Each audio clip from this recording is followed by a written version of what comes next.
Hi everyone, welcome to Megashift today. Here at Megashift, we're documenting disruption. I'm joined with Jonathan Kriner, a friend of mine from the New York Advertising Club and a real legend in the marketing field.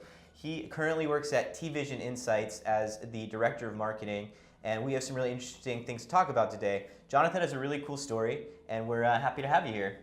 Thanks for having me, Rob. Happy to be here. Definitely. So Jonathan, as the marketing director here at TVision, what are some ways that you guys are listening to your customers and sort of integrating feedback and the needs of the market? I'd love to hear a little bit about that and some of your findings.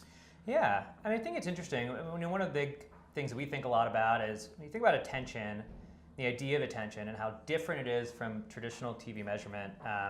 There's a lot of different use cases, right? So we're talking to all these different customers, and there's a lot of different ways that we wind up finding how to use it. So it could be research, such as is a 30-second commercial versus a 15-second commercial versus a 6-second commercial, how do these compare? Am I getting more bang for my buck with a 6-second commercial than a 30-second? How do I mix that up? And so there's these kind of specific research projects, and we've obviously built a platform to help brands use things, and agencies and TV networks use things as an always on. And so it's a lot of testing and measuring of, is this chart relevant to you? Is that chart relevant to you? What kind of value do you see here? And so we're a company that's based on constant iteration, really kind of breathing this innovation theme. And so we're constantly changing things, we're constantly tweaking things, make them even better and more valuable to our customers and the teams that play with their data every day. That's really interesting. And so you'd mentioned you had a background in digital measurement during your time at Integral Ad Science, and I'd really enjoy talking about sort of you have a mix of experience in traditional marketing management as well as that product marketing piece, and here you're likely blending both of them. So in your view, what do you think are some of the biggest marketing challenges that companies like yours are facing and will face, as well as some of the challenges you all are facing?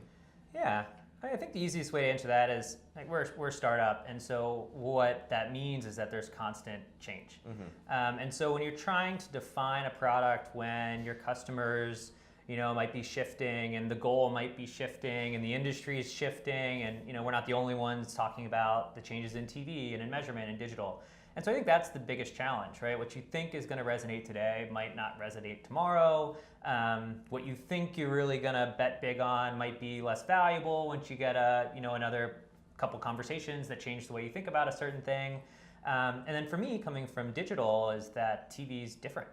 TV is, it's a different beast. There's a different way of buying. It's a different culture. And I think one example of that is at Integral, and the people we were talking to were a lot of younger folks on the digital side. A lot of these companies were founded in 08, 09. Even their leadership team was fairly young. And a lot of these companies, I think Facebook's average age is 28, right? These are kind of young companies. And when you look at TV, it's completely different. People at CBS, they're wearing suits and ties. Some divisions, other changes, but it's a very different world. We're talking about a $70+ billion market that's mature, that's well-defined, where everybody's pretty comfortable and happy. And digital is kind of move fast, break things, and TV is the same way, but these are bigger ships. Mm-hmm. And so that's been my challenge, is learning TV, understanding how this all works together, and there's absolutely a history and some momentum that you've got to kind of build along the way. Nice. And so I understand that you are currently getting your MBA. Yep. That's exciting. It is. So it's a lot of work. Where are you doing the program? I'm doing a part-time program at NYU. Okay. Which is great. But yeah. So have you found that some the exposure and constant coursework has actually helped in some regard learn the TV business? Has that been beneficial? Yeah, absolutely. There's classes I haven't yet taken, but David Poltrak, who's high at CBS, actually teaches a class on TV at NYU. So there's a ton of overlap. One of my first classes was statistics, and just getting that refresher by working at TVision, which is really a data company. We're talking to a lot of researchers on the brand side, the agency side, and at networks too. And so understanding, kind of getting a reminder that that research drive, that statistics drive, is directly relevant. Accounting, not so much, but those are necessary evils. Absolutely. So I asked you about challenges, and now on the flip side, some of the opportunities that you see in this space, and within those opportunities, are there, is there a lot of red tape? Is there privacy concerns? But first you can focus on the opportunities, and then we can sort of get into some of the regulation and how you guys are dealing with that.